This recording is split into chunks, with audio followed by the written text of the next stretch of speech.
if somebody online is telling you that you need to do more complicated things and you end up with anxiety, don't watch those videos.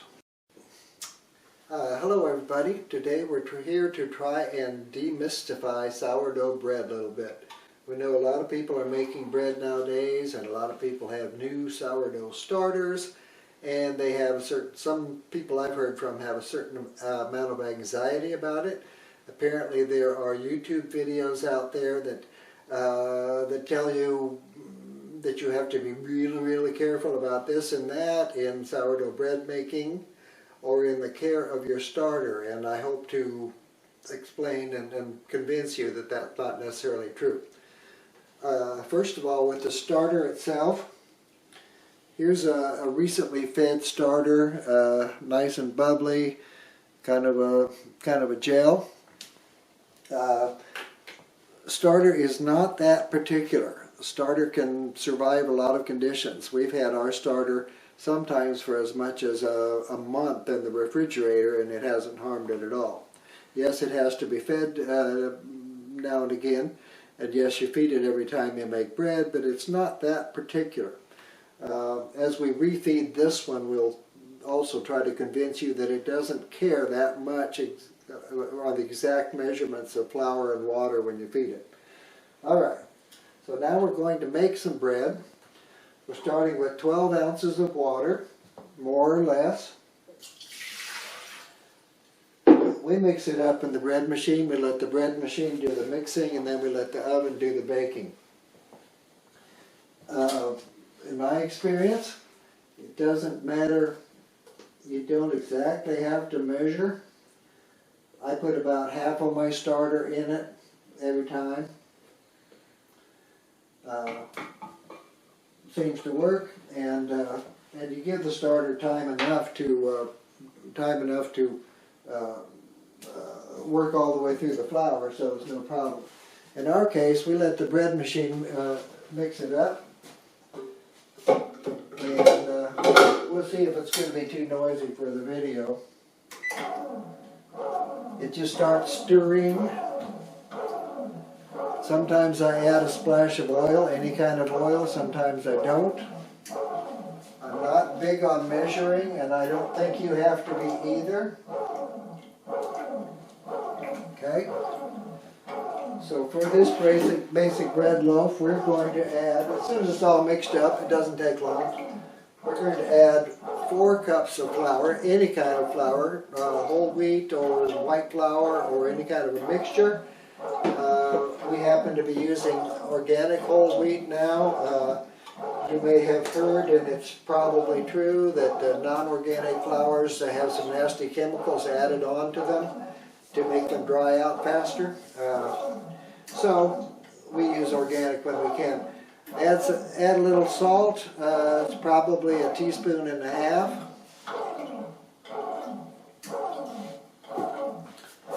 Sometimes I cheat, you don't have to.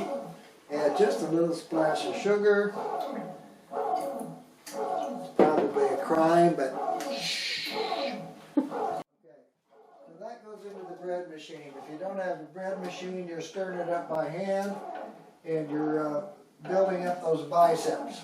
Okay? While that's stirring, we can replenish the starter. You will see, I think I need another spoon.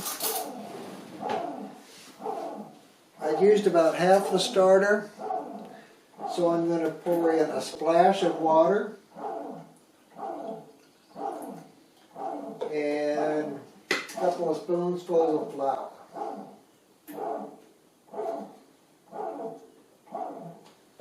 And the way I make bread and the way I do the starter, I put some in, and if it seems too thick, I add water. If it seems too thin, I add flour. It's not rocket science. So the consistency of your refed starter, it shouldn't be as thin as pancake batter, and it shouldn't be as thick as cookie dough. But there's a range in in between there where it doesn't seem to care. You see this? That's maybe a little bit thinner than I prefer it. So I'll add a little more flour. Not too much. It's like mixing concrete. You can add a little water and it turns out to be too much. So this is going to be fine. So we leave the starter out on the counter for 3 or 4 hours till it gets nice and bubbly, and then it goes in the fridge. Some people leave it overnight, including my camera person.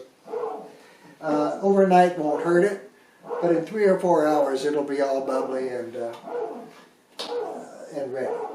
Okay, so then, personally, maybe we might have to bring the camera over now. Now I'm always in a hurry about getting this mixed up, so I use a spoon while it stirs in the bread machine. What I'm also doing, I'm testing it for consistency because for reasons unknown, sometimes the 12 ounces of water and the 4 cups of flour gives you a dough that's either too dry or too thin or too sticky. So let me. So it looks like at the moment the flour's not all mixed in there, but it looks like in the moment I've got a flour that's too sticky. So this dough is sticky. It needs a little more flour. Sticks to the fingers. It probably will do that anyway, but I'm going to just add a little more flour, not too much.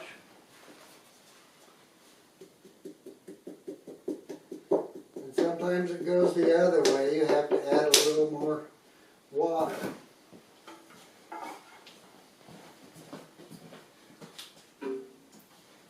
I've never ruined a spoon in this machine yet. How much did that machine cost us? If you spend more than $10 at the thrift store for your bread machine, you spent too much. As you all know, everyone in the world bought bread machines 10 or 20 years ago, and most of them that you'll find in the thrift stores have been hardly used. Okay, so we've gotten the bread to a pretty good consistency, and the machine has gotten it all stirred up. Let me show you. It's I don't know how to describe this dough.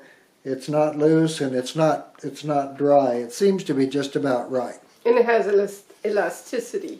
Right, elasticity, okay? So what we ordinarily do at this point is we pull it out of there and take out the stirrer and put it back in the bread pan and let it rise, and then we'll bake it in the oven after 8 hours or 18 hours or 24 hours, and we'll bake it in the oven. Now, over time, or if you're not sure if it's sour enough, it will rise in the pan, and you watch it, try to get your maximum rise out of it. Sometimes it will rise up to a level and then fall a little bit, which is fine. Sometimes it will rise more and sometimes less. Actual scientific bakers probably try to nail that stuff down, but I don't. But after a few hours, you can taste the dough, see if it tastes sour enough to you. Okay? But if you don't want to bake it in the bread pan or don't have a bread pan, a bread machine pan, then the other option is to simply let it rise in the pan you're going to bake it in. This is a no-knead recipe. You do not have to knead the bread anymore. It doesn't have to be punched down or any such thing. You just let it rise in the pan, again for however long it's going to go, and bake it. That's all you do. Now this one, so I'm just going to put this in the oven and let it rise right. It's 4 o'clock now. I might wait till morning to bake it. It'll be fine. Got another one going. Ooh, sorry you didn't get to see the cinnamon cranberry bread. It's rising now. But so in the morning I will bake them both for 50 minutes at about 385, and that usually turns out to be about right. If you're one of those, or advanced sourdough making aims for a really super crust, which in a pan like that, of course, you can't get because the crust is only on the top. They're going to use a cast iron pan like this. They're going to put cornmeal on the bottom, and they're going to preheat the pan to something crazy like 450 or 500 degrees. Then they're going to bake it for in a very hot oven for a much shorter time. But that's advanced stuff that I don't bother with. Okay. So what haven't we covered here? We got the starter replenishing. I just put and it doesn't seem to matter if it's in a plastic container, even though it's sour, acidy. I put the lid on about a little halfway sideways to get it some air. I don't know if it needs that or not. In 2 or 3 hours it will be bubbly. It doesn't hurt if you leave it overnight, but you don't have to. And that's about it. Thank you for watching this one. This is the starter after 3 hours. It's nice and bubbly, and it's risen some in there. In the fridge, after a day or two, it will get some liquid on the top, and the bubbles will go away, but it's still good. You can pour the liquid off and use it. Here we are the next morning, 15 hours later. Both loaves have risen nicely. Now, I'm not even going to preheat the oven. I'm just going to close it up, set it for 50 minutes. Depending on how wet or dry the dough is, sometimes I fudge between 380 and 390 degrees, sometimes between 50 minutes and 1 hour. If the dough is too dry or too wet, it probably won't have quite as good a rise, and your eventual bread will be very, very dense. But it's usually still edible. Cut it in thin slices and toast it. But this stuff should be pretty good. We'll see. After 50 minutes, let's see what we've got. Okay, crusts are brown.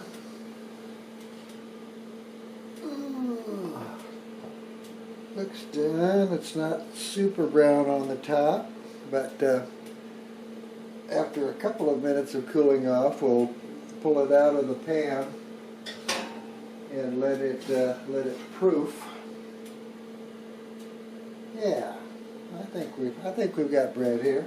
Okay, after about 5 minutes cooling in the pan and shrinking in there, if you cheat like I did and slide a knife around the edge of your pan, your bread will pop right out.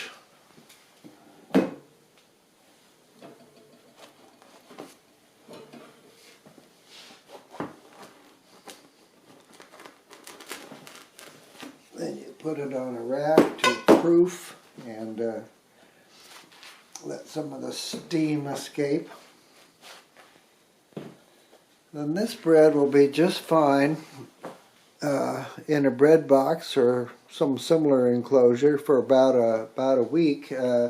We'll cut off a slice and then leave the heel and keep them together for a day or two. They're just fine to slice and eat. After that, you might want to toast them and freshen them up. Cheating, this is too early. You should let it proof for an hour before you cut it, but I want to find out if it's real bread. There should be some bubbles in it. And there are bubbles. It's dense but perfectly tasty.